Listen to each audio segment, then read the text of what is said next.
Tiger Woods, who probably is a multi-billionaire, has won $8 million for generating more media interest than any other golfer in 2021, even though he played just one tournament all year. He is the first winner of what they're calling the PGA Tour's Player Impact Program, the scheme introduced to reward competitors for generating positive interest in the American circuit. The idea being there was obviously the rival tour that was being proposed by the Saudi Arabians, obviously, of course, Phil Mickelson, so much of an issue.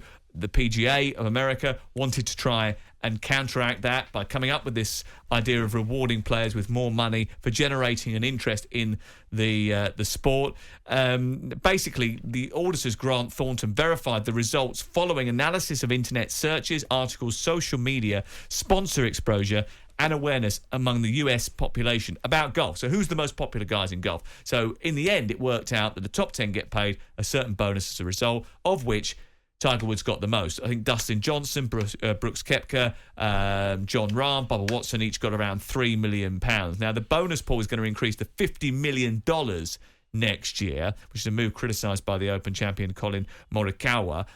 But ultimately, you can understand why they're doing it, to counteract the tour that was being proposed by the Saudi Arabians. But also, let's be clear, if Tiger Woods is involved in golf in the United States of America, if Tiger Woods might turn up to a PGA Tour event, then the interest in that tour event is always going to be more significant because people resonate with him.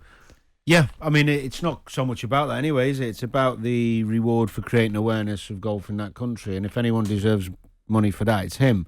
The only argument against it, I suppose, is if you're going to generate more finance for the tour and for the players, then there will be some arguing that it should be based on the level of your golf and those who win the most tournaments or points during that season. But that still exists, so you still have the FedEx Cup.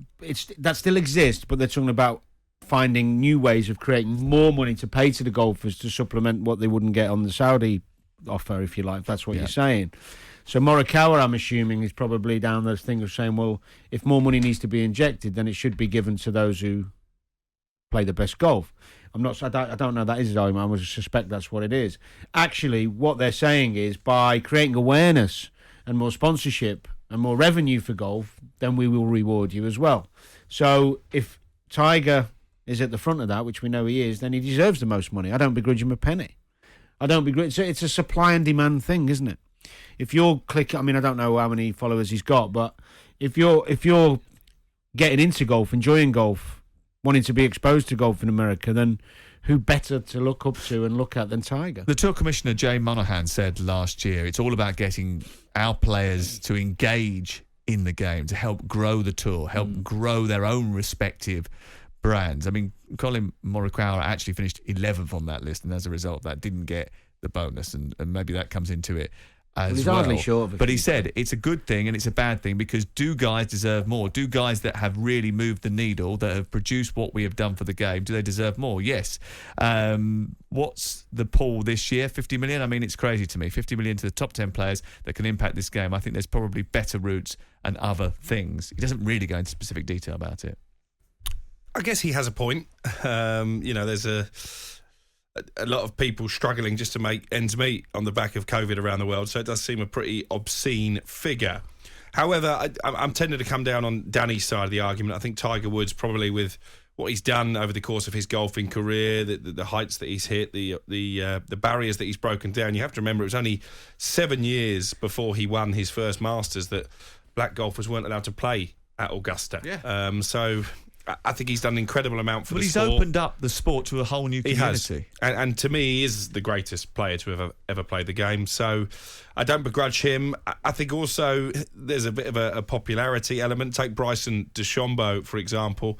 He's been an outstanding player in the last couple of years, but he isn't particularly popular with golf fans. Tiger Woods clearly is. Getting more popular. That's part of the game, though, isn't it, Danny? You know, at the end of the day, if you're in a Heroes top-level and sport, you've got to create some sort of persona. It's a part of the whole thing to engage the audience. Some do it deliberately and some do it accidentally. I think it's just one of those things. You're always going to get more popular, sportsmen in any...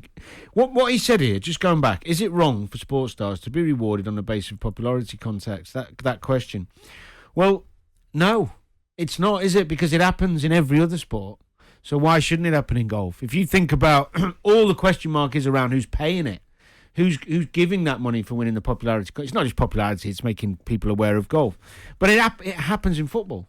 It's the most selling popular products. players sell products, don't they? Yeah. You think he's on the front of FIFA. You think all of the FIFA game and all those type of things. It's the most popular players, and they get kickbacks from it. And it's probably thanks to Tiger Woods that people like Morikawa make more money now Correct. just for competing at tournaments and the prize money, because the more tickets they sell, the more money goes into the prize pot. Absolutely. He's raised the game, changed the game in many respects in terms of golf.